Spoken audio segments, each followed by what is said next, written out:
everybody. So today we're going to read Amelia Bedelia Means Business by Herman Parish.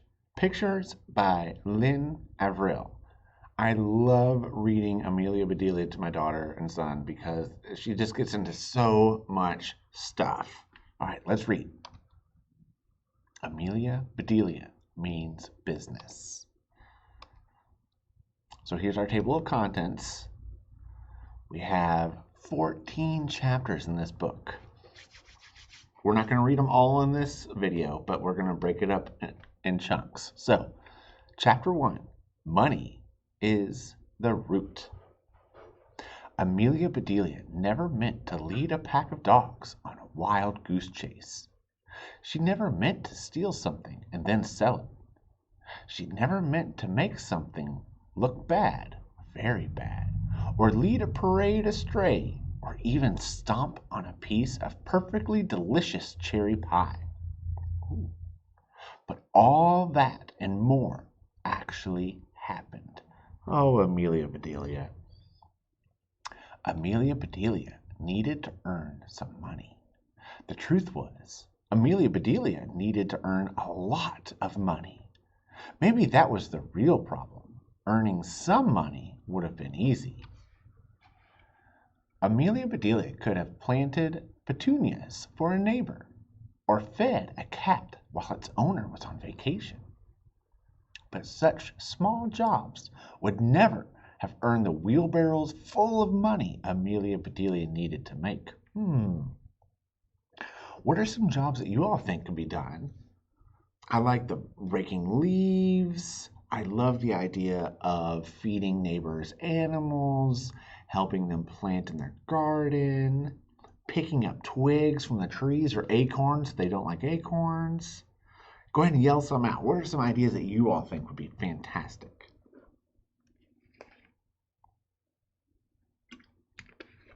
Those are awesome. All right, so it all started innocently enough when Amelia Bedelia decided that she wanted a new bike.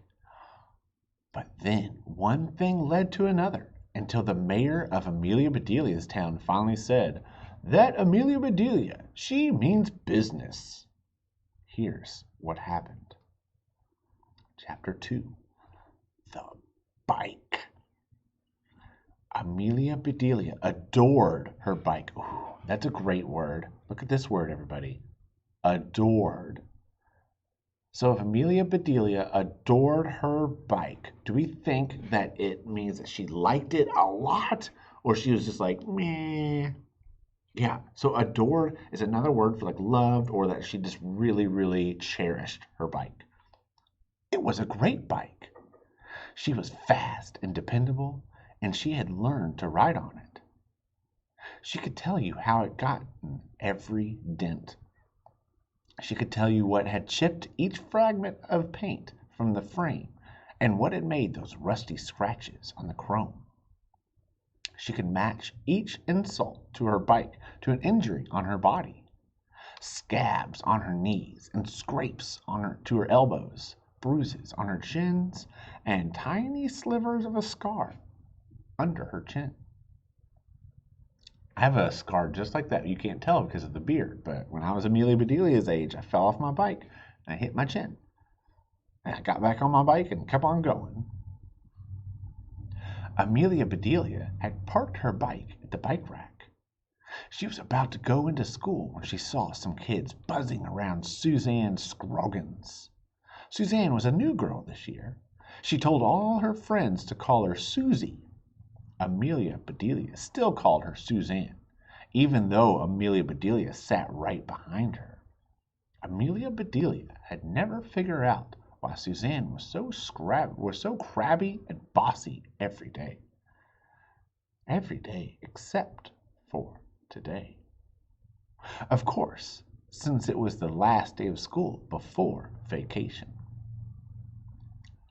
Amelia Bedelia noticed the difference right away. Suzanne was smiling from ear to ear. Then Amelia Bedelia saw why. Suzanne had a new bike. It was the most beautiful bike in the world. Amelia Bedelia was speechless. but she did not make a sound. It was the takes away your breath, inhaling sound that you can't control when you see something amazing. Do we think that's the sound? What do y'all think the sound is? Looks like hers is like that. The bike was painted a rich emerald green, with metal flakes that sparkled like diamonds floating just beneath the smooth enamel surface. Look at all these descriptive words. This is a great descriptive sentence. Great descriptive sentence. Was painted a rich emerald green, with metal flakes that sparkled like diamonds, floating just beneath the smooth enamel surface. Gleaming chrome reflected the morning sun, dazzling Amelia Bedelia's eyes. She tried to look away. She could not take her eyes off the bike. It hurt to look. It hurt more not to look. Every inch of the bike was so streamlined that it looked as though it was still moving, even after Suzanne had parked it. From the back of her throat, Amelia Bedelia managed to croak, "Nice bike." "Thank you," said Suzanne, "but bikes are bikes." "That's true," said Amelia Bedelia. "Just two wheels with spokes." "And lots of gears," said Suzanne. "I don't have any gears," said Amelia Bedelia. "Two tires, definitely," said Suzanne. "Not really," said Amelia Bedelia. "I don't get too tired without gears." "Brakes," said Suzanne. "Sometimes my bike breaks, and Amelia Bedelia, then my dad fixes it." The bell rang. It was time to go inside. As Suzanne locked her bike at the rack, she said, "Don't forget to lock up your bike, Amelia Bedelia." That's when the truth hit Amelia Bedelia. She had never locked up her bike. She didn't have to, because it wasn't worth stealing. Who would want it after seeing the bike? Amelia didn't, that's for sure. Aww. Everyone followed Suzanne into school, leaving Amelia Bedelia to ponder the difference between the two bikes. She felt bad for her bike. She felt bad about feeling bad. She felt bad, period. Finding out that life is unfair was no way to start the day. It was certainly no way to start a school vacation. That afternoon, after school, Amelia Bedelia avoided everyone, even her friends. She hid behind the dumpster, listening to the laughter and jokes of the cries of "Have a good break." Finally, Amelia Bedelia got on her bike and rode home. She took the back way so no one would see her. Chapter 3. There, but for the grace. And please," said Amelia Bedelia, "bring me a new bike." Amen. After she finished saying grace, Amelia Bedelia dove into her supper. Her parents did not begin to eat. They just looked at her, then at each other. Her mom arched an eyebrow as high as it would go. Can you all do that? I'm not very good at it. Her dad opened his eyes super wide for a couple of seconds, as if someone had stepped on his stomach. Had Amelia Bedelia been paying attention instead of twirling her spaghetti and dreaming about bikes, she would have seen the secret eye talk. It's the eye talk that parents do. A secret eye talk that all parents use to communicate with each other when their kids are present. Amelia Bedelia's father unfolded his napkin, spread it on his lap, and then asked, "So, has anyone seen any nice bikes lately?" Amelia Bedelia sat up straight without having to be told and exclaimed, "You wouldn't believe the bike I saw today." She spent the next 10 minutes giving her parents an inch-by-inch description of the most beautiful bike in the world. down to the last spoke. "Goodness," said Amelia Bedelia's mother, "a bike that special must cost an arm and a leg." Amelia thought, how do you sell an arm and a leg? Amelia Bedelia shook her head. "I would never pay that much. You need both your arms to steer a bike like that and both legs to pedal it." That's a good point," said her father. "You certainly need to be big and strong to ride a bike like that." "Yes," said her mother.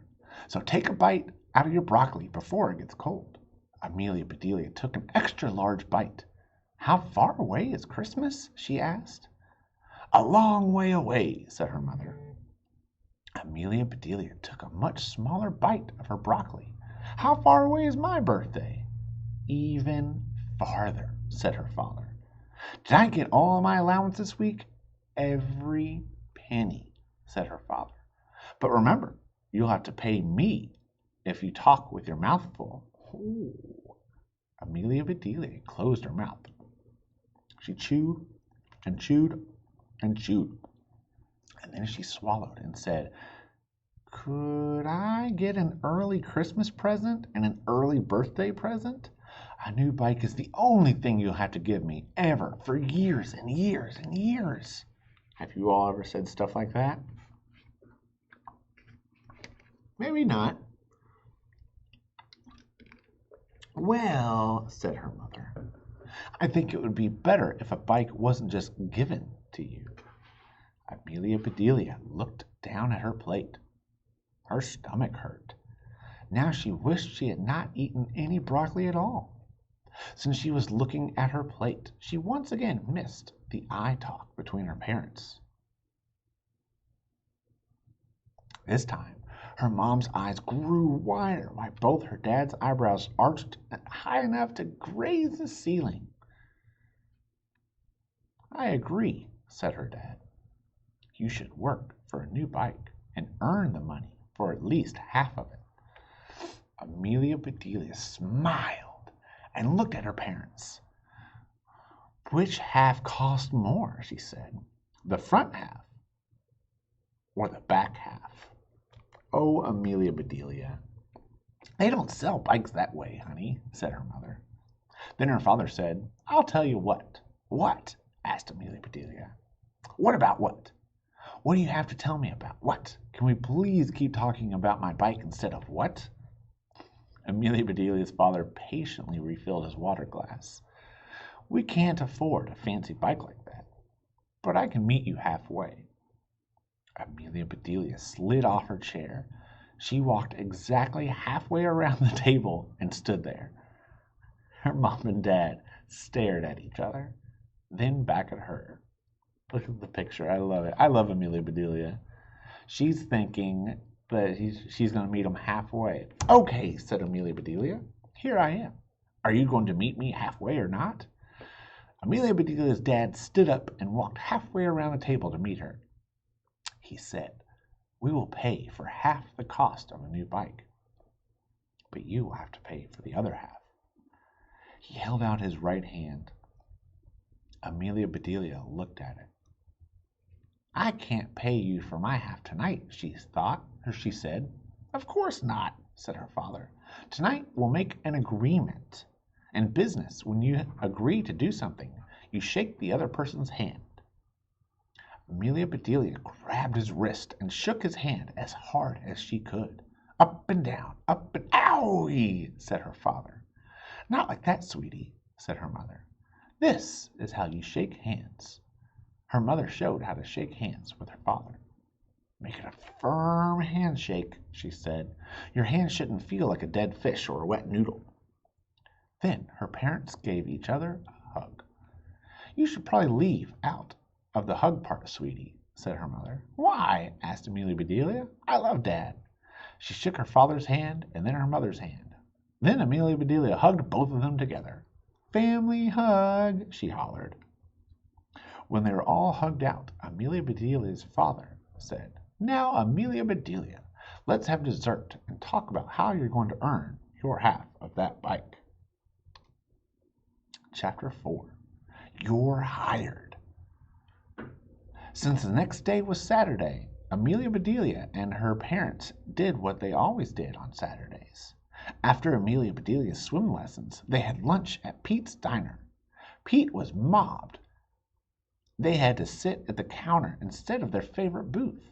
Amelia Bedelia loved sitting at the counter. She loved being close to the action, hearing the orders called out, watching them get filled, and seeing everyone working together to make the diner run smoothly. While they waited for their food, Amelia Bedelia asked her parents what kind of jobs they had when they were growing up. I did all sorts of odd jobs, said her dad. My job doesn't have to be odd, said Amelia Bedelia. I don't have to be a lion tamer or something unusual. It can be a normal, regular job, so long as it pays me a lot. When I was young, said her mother, I worked as a waitress. I made buckets of money. My customers always gave me big tips. That sounds kind of fun, said Amelia Bedelia. Did they ever tip you so much that you fell over?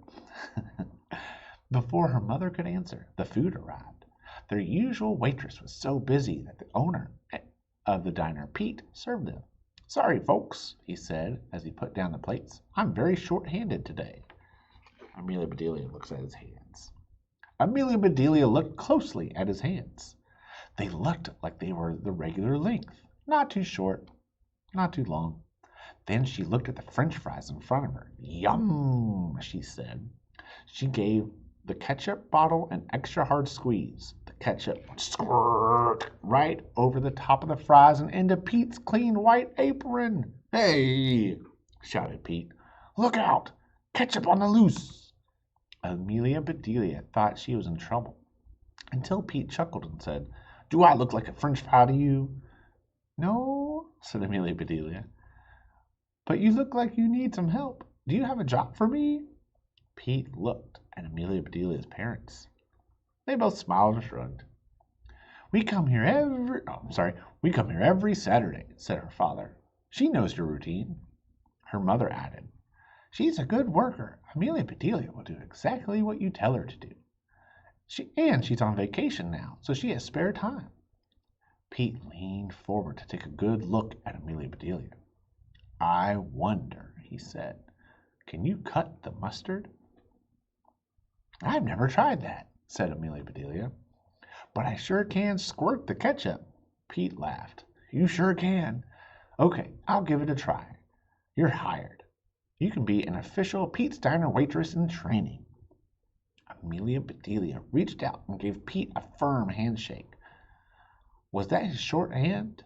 She wondered. Honestly, she felt like she hugged him too. Honestly, she felt like hugging him too.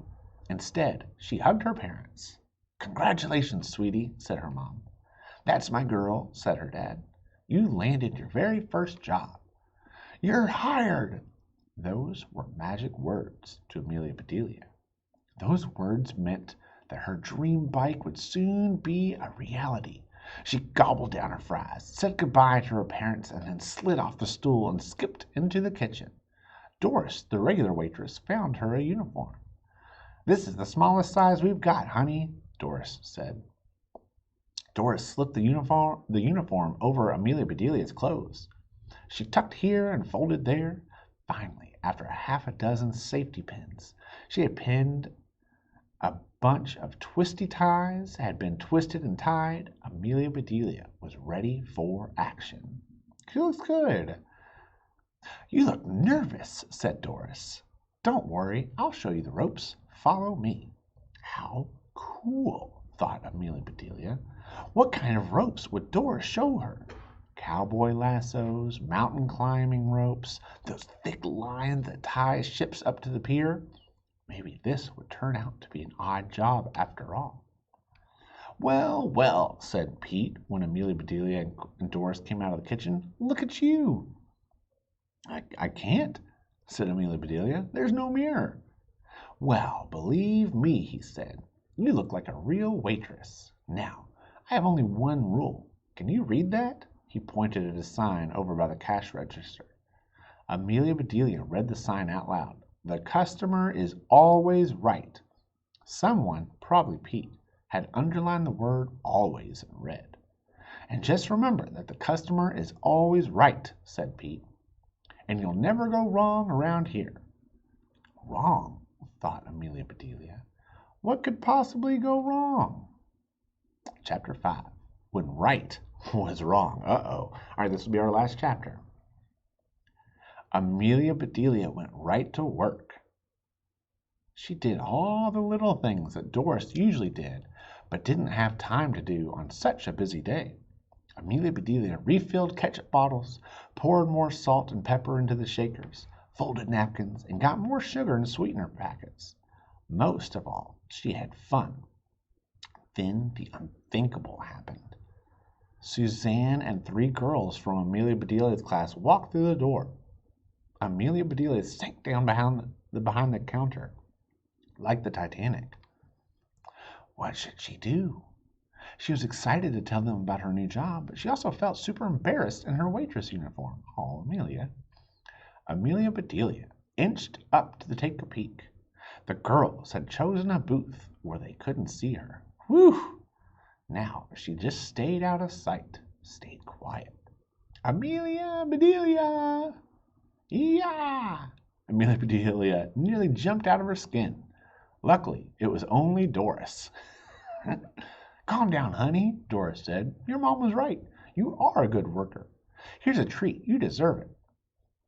Ooh, she handed Amelia Bedelia a strawberry milkshake in a tall, frosty glass. Thanks, Doris, said Amelia Bedelia. She took her first sip. A big man walked in and sat down at the counter. He was wearing a bright orange baseball cap and a patch on his shirt that said Mike. Amelia Bedelia offered him a menu. No thanks, he said. I know what I want. Good, said Doris. That's easy as pie. And I'm in a big hurry, he added. My truck's still running. No problem, said Doris. At Pete's Diner, fast service is a piece of cake. I'm sure glad to hear that, he said. Please bring me a big piece of cherry pie. Doris turned to Amelia Bedelia and said, This is a simple one. You can fill his order while I go talk to the cook. I'll be back in a few. Amelia Bedelia smiled and nodded to the man. Then she went to the dessert case. As she stood there, gazing at all of the yummy desserts, she realized that she had completely forgotten what the man had ordered. She turned her brain inside out. Was it easy as pie? Was it a piece of cake? Was it easier to bake a pie than a cake? You don't have to frost a pie. That's easier. But you don't have to roll out dough for a cake. Then again, hello there, Mike called. Did you forget me? I'm really in a hurry. Fast, said Amelia Bedelia to herself. That's a piece of cake. That's it. She brought him a piece of cake. Is that what the man wanted? Cake, he said. I ordered pie. Sorry, said Amelia Bedelia. I'm just learning. I can tell, said Mike. And I'm late. Just bring me a piece of cherry pie and step on it. Oh, no. Amelia Bedelia dashed off to get his pie, but now she was more confused than ever. Why did he want her to step on it?